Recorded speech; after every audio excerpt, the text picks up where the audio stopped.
next fight. He hasn't fought since 2019. Huh. That might be a pandemic thing. True. I would love that. I mean, obviously, everybody's going to talk about John Jones coming to fight Stipe. He wants that money, though. According to Twitter, it's not looking too good. So I'm not going to bank on that, but let's just run through the top of the heavyweight division. Obviously, now the UFC's website is not updated, but they still have Stipe as the champion, but that is always an option if you wanted to give him a trilogy fight. I don't think he's ready for that right now based off the way he just got beat. But then you have Derek Lewis, and that first fight wasn't too great. Below Derek Lewis, you have Curtis Blades, who Ngannou's already beat twice. Yep. You got Cyril Gane, who I think actually looked really good in his last performance. Everybody thought it was boring, but I thought he did what he had to do to win. Yep. I don't think he's ready though. He's I think 7 or 8-0. He's still very green. Yeah, he's not going to be to the sport. He's not going to be ready.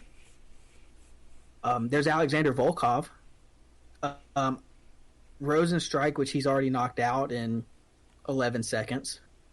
Shamil, who I don't know much about, just to be completely honest, but he's obviously not going to be ready for Ngannou because no one else is really going to be talking about him. He's not even listed in Tapology's top. He's at number 16 in Tapology. Right. He's actually. So I don't know who you give him. I do think Derek Lewis and Cyril Gane should fight for the number 1 contender, and I really hope John Jones gets what he thinks he should be paid so that we can get that Ngannou Jones fight. Yeah, I mean, I agree. That's the only way you can go about it. Like it's going to be tough. It's going to be a tough road for the heavyweight. I think you're going to have to. There's going to be. It's not really going to be a lot of fighting at the top. I think there's going to be from the 2 to the 15 is going to be just a bloodbath for the next probably about a year. Because I have a feeling Walt Harris will inch his way up, and then something stupid. Because again, like you say, like it's an easy class to get knocked out in, and you get dropped right back down. So. I think it's going to be interesting to see. I would like to give it a couple weeks to see kind of where it pans out and see what kind of new fights come up when it comes to the I would agree.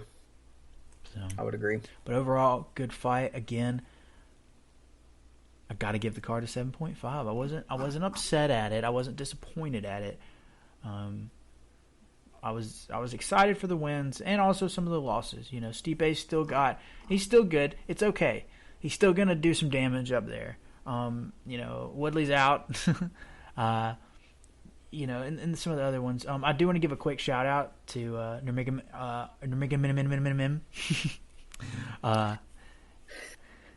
Abubakar Nurmagomedov? Yes, he did. He had a good win. It was a good decision win over Jared Gooden. So I want to give him a shout out for that. Yeah, he needed that. He was coming off of he had lost 2 of his last 3. Yeah. First fight in the UFC, he lost. But he looked good. He looked every bit as dominant of a grappler as his family members. I'm assuming they're all related. I don't know that for sure. Mm-hmm. I would assume so. Yeah, I would give this card a higher rating. I think 7.5 is appropriate. It just seems like all the real action took place in the final 3 fights. All the Fight Night awards went in those last 3 fights. So, yeah, that is true. All right. Well, this was perfect. Absolutely.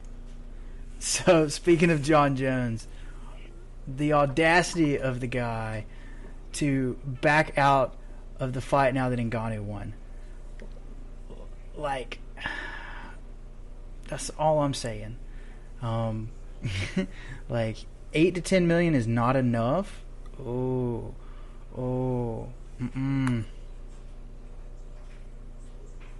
So that's a lot of money, right? That's a shit ton of money. Wouldn't you think so? Like, for an MMA fight, because it's pretty well known MMA fighters don't. It's not boxing. They don't bring in the same kind of money. 8 to 10 should be plenty to take that fight. If I'm not mistaken, and I'll fact check this real quick. I think the last disclosed payout John Jones had was $500,000. It was. It was $500,000. Okay, which is a lot of money still, and it's nowhere near $8 to $10 million. But the thing is, he's gonna get so much money off revenue from that fight, and he's still $8 to $10 million is a lot of money. And I'm a Jones dude. I've been a Jones fan, but man, that's dodging at this point. Like, I mean, I would dodge Ngannou too. Don't get me wrong. Like, I would go back down to the shitty ass light heavyweight class, and I'd dominate down there. But because I think if go ahead, my brother. I think if Stipe would have won, he would have took the fight for $2 million, $3 million. I really do. You know, I've seen a lot of people making the same claim, and it sucks that we don't know for sure. Oh no, let me ask you, sure. if you're in, well, if you're in John Jones' shoes, what's a good number for you? Like, if you're his team, what number are you negotiating for? Hold on. And I'm thinking disclosed payout, like what could possibly be made public. Whatever happens behind the scenes, we know nothing about, but just disclosed. Yeah, hold on. I'm gonna tell you. So,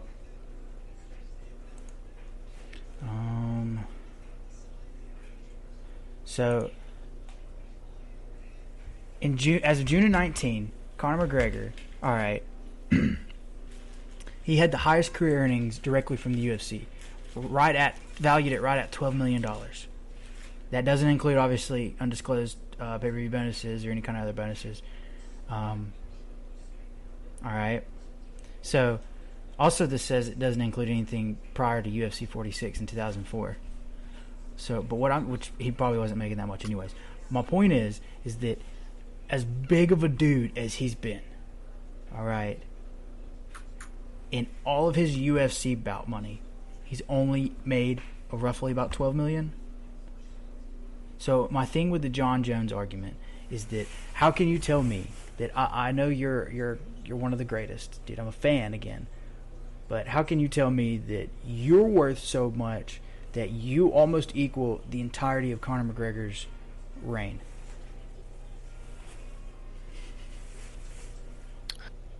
Okay, that's fair. That's a very fair argument. So take your $4 million that they're going to give you, which is still ridiculous. Go home. By the way, Conor McGregor made $75 million on that Floyd Mayweather fight. So that is insane to think about. Well, roughly, like really, like man, that's insane. You know, I get it. I get it from both sides. Honestly, I want to see that fight so much. I know that John Jones wants to make what he is worth. Maybe he's been paid less than he probably should in his career, but I can't think of many other MMA fighters that have made more. You know, like it's just the sport's not there to where it's the boxing numbers. It makes no sense that the Mayweather and McGregor card, he got paid $75 million plus. You know, Mayweather probably made $100 million plus. Right. So how did that bring in so much revenue to pay those two fighters that, and a UFC card can't bring in the same type of revenue? Is it still that far behind boxing? I mean, yeah, because it's Floyd Mayweather in boxing. You ready for another crazy stat? These are the highest payouts. All right, the top 10 highest payouts in UFC history. Okay, all I'm going to do is I'm not even going to tell you. I'm just going to give you a number. I want you to start counting them, adding them up. All right, we'll do it together. You starting at number 10? Yeah, I'll start at number 10. Okay. All right. 800,000 was Dan Henderson. All right. You got 850K. All right, so that's we'll put it at 1.6 million. Okay. All right. Number 8 was 1 million, so that's 2.8. All right. Number 7 was 1.3. So we'll be generous and we'll put it at 4 million. Was that 4 million? Yeah, that'd be 4 million. All right. The next one was Habib and McGregor, which was 2 million. All right, so that's $6 million. Next one was Nate Diaz at 5 with $2 million. So you're at $8 million. All right, next was George St. Pierre, and it's $2.5 million. So you're at $10.5 million. Number 3 was Lesnar with 2.5. All right, so you're at 12 and you're at 13. All right, McGregor and Rousey are 1 and 2, and actually goes Rousey and McGregor, but they're the same at $3 million. So not even $20 million for the top 10 highest payouts combined, and the dude wants more than $10 million. So he wants half of the top 10 highest payouts combined for one fight. One fight. In a division that he... How many wins does he have in? That he's never fought in, I guess is what your point is. You're right. And here's another thing about that is that John Jones' name didn't come up in that list already. Nope. Sure did not. So that tells you something. But enough about John Jones. If he's dodging, he's dodging. I will say that I loved what Derek Lewis said when he said 8 million ? He's like, shit, I'll fight for that. So I wouldn't mind seeing him and Ngannou go at it again. Yeah. Because I think both of those fighters would want to redeem what happened in that last fight. Yeah. Between those two. So I actually think it would be a better fight second time around. I think both of them would want to rectify what happened. Absolutely. So it's just funny to me. Just funny. But I would like to see. I would like both of those fights actually. Can't deny that. Yeah, I agree, and I hope the John Jones fight happens first, because if for some reason,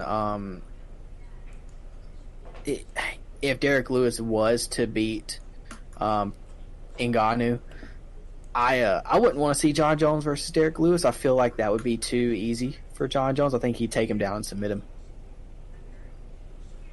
I agree. I mean, Daniel Cormier basically did that to Derek Lewis. So yeah, and that's the problem with Lewis fighting somebody they're true light heavyweights, but they fight at the heavyweight because they can.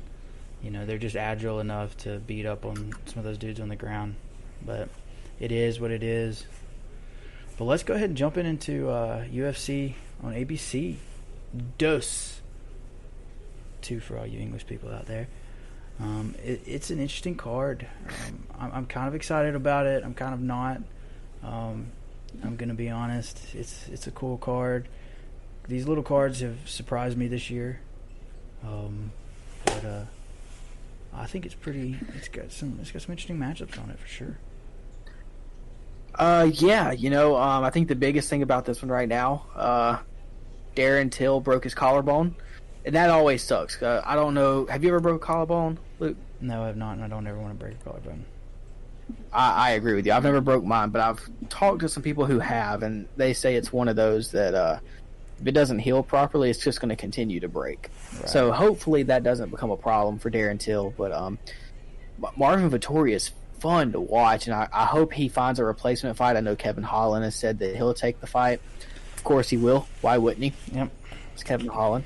But that still hasn't been announced at the time of this of this recording. So I'm kind of hoping they can get another one, because I don't see another fight on this card that has main event calendar and it'd be your caliber, and it'd be the second card ever on ABC.